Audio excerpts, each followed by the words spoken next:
বিশ্বনবী পাগলের মতো একবার হাউজে কাউসারে যাবেন, একবার সিরাতে যাবেন, একবার পুলসিরাতের দিকে, একবার হাউজে কাউসারের দিকে পাগলের মতো দৌড়াতে থাকবেন। তার কোনো গুনাহগার উম্মত যাতে জাহান্নামে ঢুকে না যায়, সেদিন কেউ সুপারিশ করতে পারবে না বিশ্বনবী ছাড়া।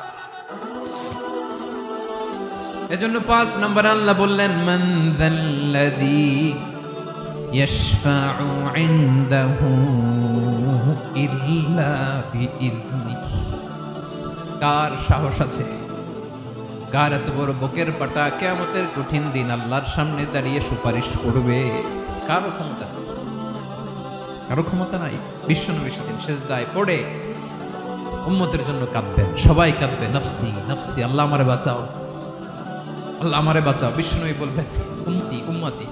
বিশ্বনবী আমার জন্য কাঁদবেন, আপনার জন্য কাঁদবেন, আমাদের জন্য সেদিন কেঁদে কেঁদে জাহান্নামের দরজায় দাঁড়িয়ে আমাদেরকে টেনে টেনে জান্নাতে ঢুকাবেন। এজন্য এই বিশ্বনবীর ভালোবাসা যেন আমাদের হৃদয়ে ভরপুর থাকে। আমার ভাইয়েরা, প্রতি শুক্রবার বিশ্বনবীর উপরে বেশি বেশি যেন আমরা দুরূদ পড়ি। আমরা যখন বিশ্বনবীর সালাম দেই, দুরূদ পড়ি,